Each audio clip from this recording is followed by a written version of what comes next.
Freedom! We can explore and go to new places. We're moving, we're going, we're sailing. We have our first casualty. So, we're hoping to find an anchor. So I can see Ian's light in the water. He's just undoing the shackle from our anchor. And then we will save money because we'll never have to buy food again. Woohoo! Whoa! Let's go discover some botanics. St Barth is definitely a cool place to come.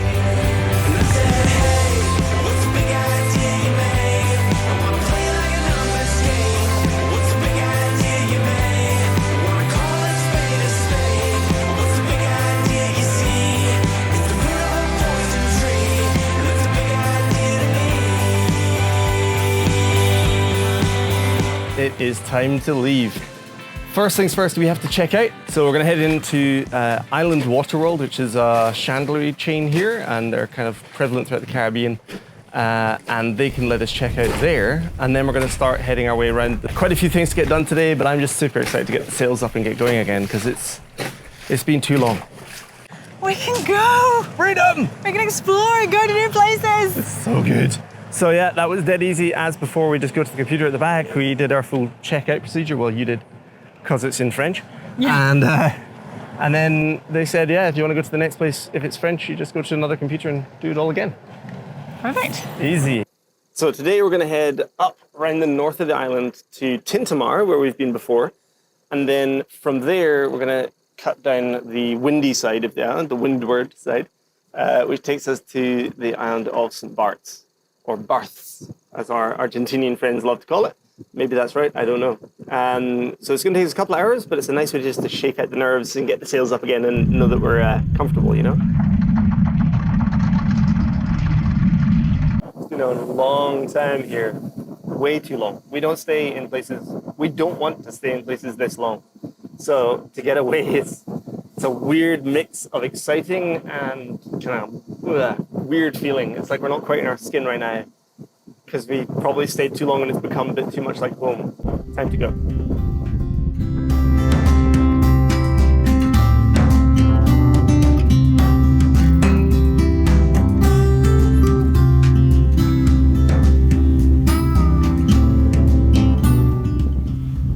Goodbye, Marigo. Goodbye, America!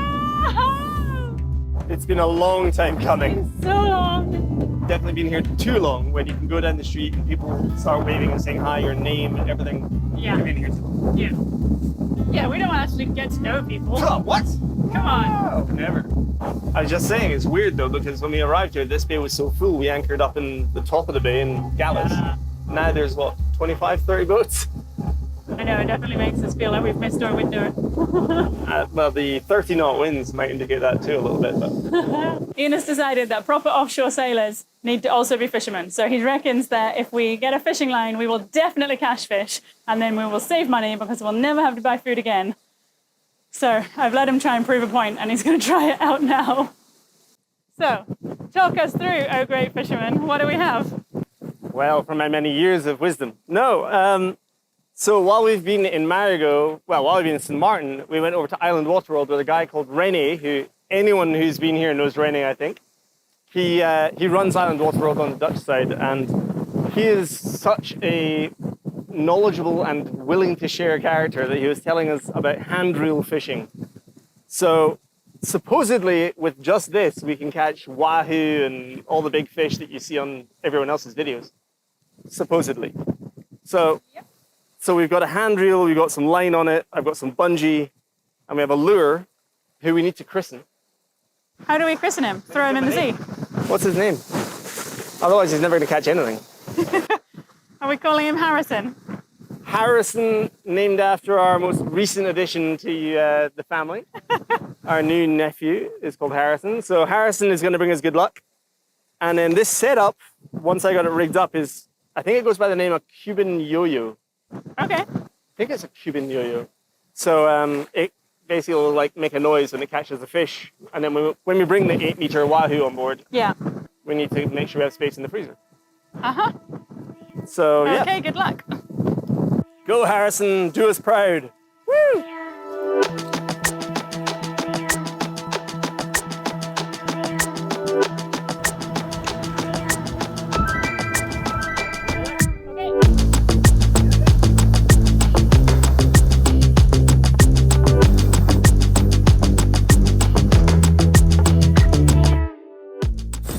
half hour in, we have our first casualty. So we've had to change the plan a little bit.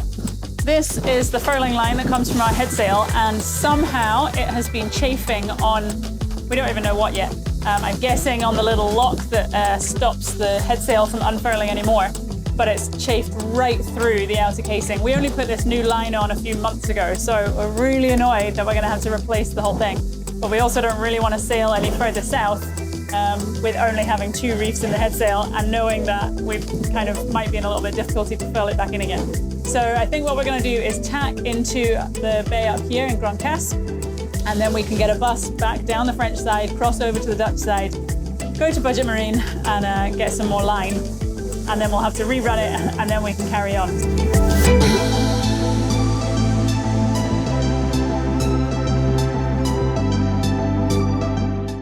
So after that slight intermission, we're underway again.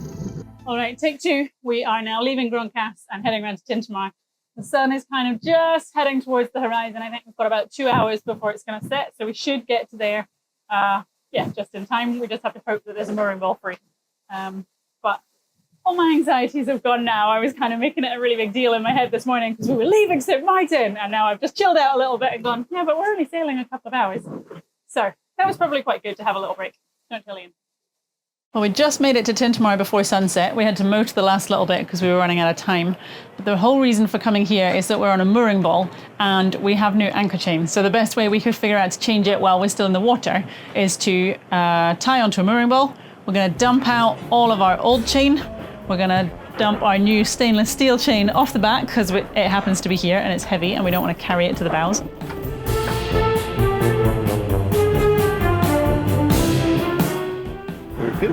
Very weird feeling. So I can see Ian's light in the water. He is down there with dive gear on.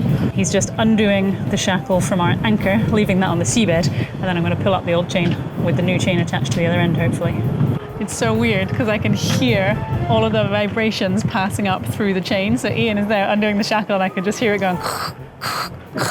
There's nothing wrong, but yeah, it's just a really surreal feeling that we're about to detach our anchor in the water. I don't think that's right.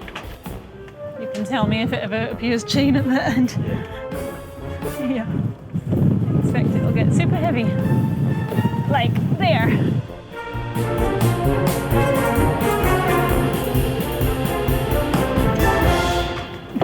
It's backwards, so I have to stand over here.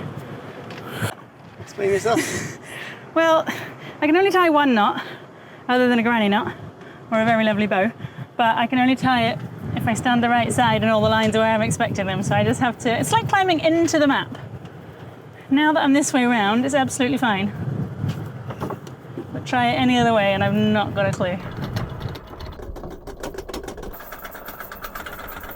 Well, that went surprisingly well. I don't think there's been any hiccups yet, nothing's gone wrong.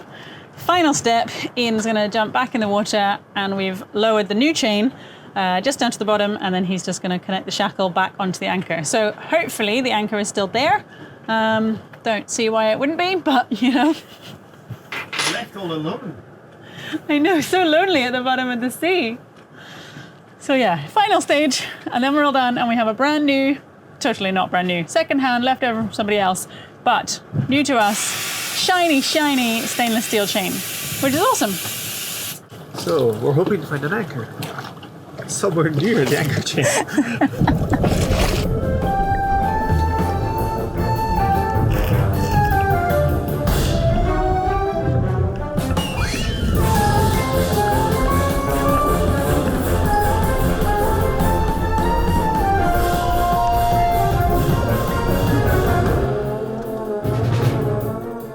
We're done. We're done. Good job. 2 dives, 2 60-meter chains, 1 anchor, 1 mooring ball, 1 night. 1 moon. 1 moon. Easy. We're heading to St Barth. We're moving, we're going, we're sailing. At last. At last, yeah. So we spent the night in Tintamarre, got all the anchor sorted, and it feels like a big jump, but it's actually a really short sail. I think it's only like 3 hours away. Pretty much just heading southeast. We've got a steady 30 knots, sailing about 60 degrees off the wind, so it is a bit rocky rolly, but we're holding a steady kind of 6 to 7 knots and just flying through, really. Yeah. 2 reefs in both sails. That's information that people like to know. And there's a boat over there. Can I see the boat? Leaving the camera on very long enough that she says silly stuff usually works. Fish on! Look, we caught a fish, a real fish. No way. It's quite a big thing. Yeah? Yeah. It jumped out of the water twice. Wow. Okay, let's see if we can bring her in. No idea what we're doing. No idea what we're doing.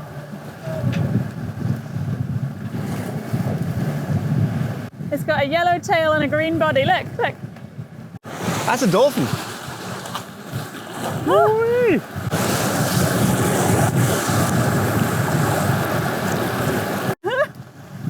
Just don't fall in.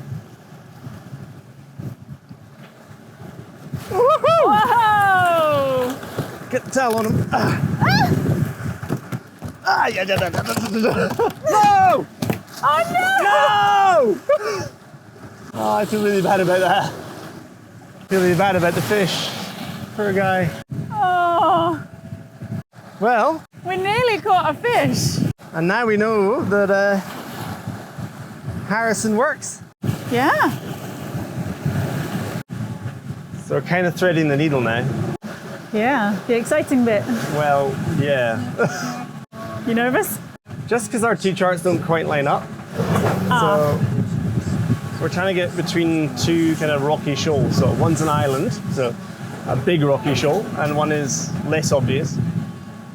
And if you follow one of our plotters, because we have a Navionics and a Raymarine, and the Raymarine has some different charts in it, it thinks we're going to hit the shoal, and this one, Navionics, thinks we're going to miss it just a little bit to the east. So at some point we're going to have to turn kind of downwind, hopefully with the swell. If not, we'll be broadsided. And then we fit through a fairly narrow gap. And we'll probably catch a fish at the same time. Yes, I'm fully expecting that. Everything to not? happen at once. Yeah. So it could be a little bit dicey, and I'm just not sure which plotter to trust. Tricky one.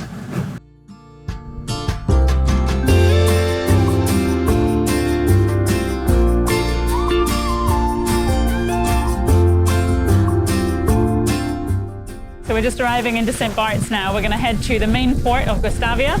We need to radio them and find out where they want us to go, and hopefully we're welcomed into the country. That's it, we've officially arrived now. I mean, we haven't officially arrived at all, because that's the whole point of the Q flag. I don't actually know where to check in, and it's always a fun game guessing if we've interpreted the COVID rules correctly. So I think they might be on a lunch break. We keep radioing and they're not answering. So maybe we'll just have to go to shore and try and find somebody to stamp a passport or something.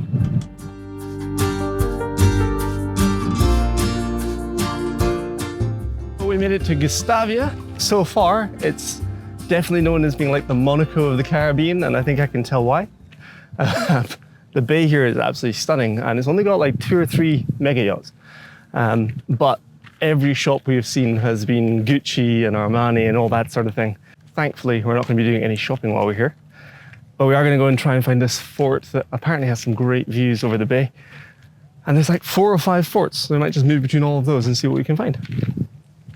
Something we don't talk about often is when you are cruising and you don't have a car, you're going to be walking everywhere.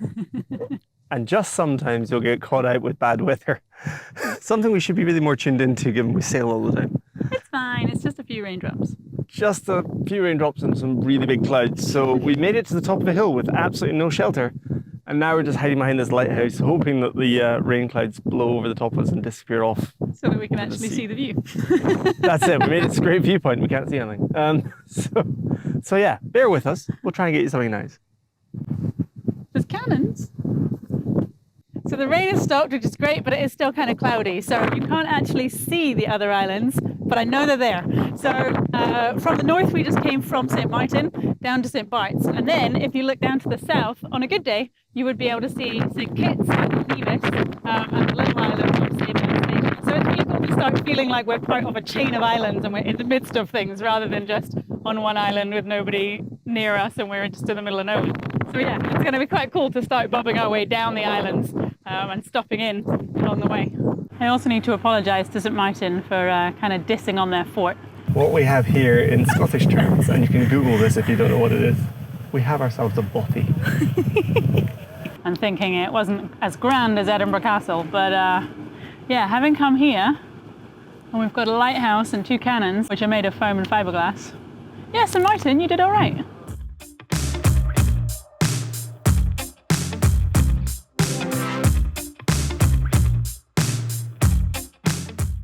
So we discovered that we didn't actually make it to the fort, which was why there was no fort there. That was a lighthouse. But anyway, we walked around Gustavia now, and we've come to Fort Carl. I love how they name their forts here. Which again doesn't appear to be much of a fort, but apparently this little rocky path is a botanical discovery trail. So let's go discover some botanics.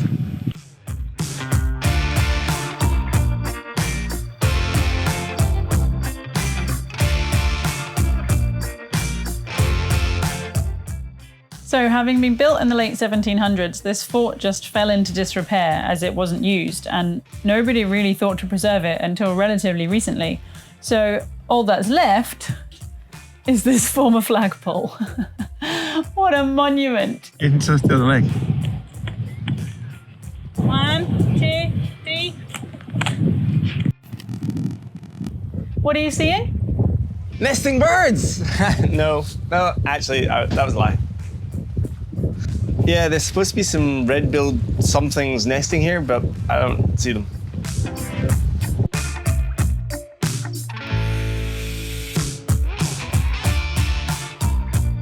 Well, thank you, St Barth. That was quite fun. Yeah, if you guys are looking for a break, then St Barth is definitely a cool place to come. There's loads of beaches, some history, which is kind of hard to find further up. But yeah, we got places to be, so I think we should get a move on and get back to the boat.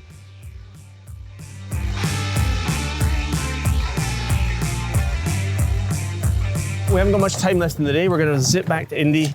We're actually going to head north again to a small island just off the north coast here because it's really nice and remote. And we wanted to stop there on the way down, but obviously we need to come here to check in first. So time is of the essence. The sun is already heading towards the horizon. So hopefully we can get there before it sets. It's really surreal to realize that this is what we've been dreaming of for the last 3 years. After everything we've been through, here we are, really starting out on the adventure at last. We're living on our own boat, sailing to new countries, and getting to experience a whole ton of new things along the way. This journey has definitely been one of the hardest things I have ever done in my life, but it's so rewarding at the same time. There have been moments where we didn't think it was possible, and things we will never forget. We've been close to tears, and we've laughed harder than we have ever laughed before. The people we've met along the way have become friends for life, and we could not be more grateful for our family on the water.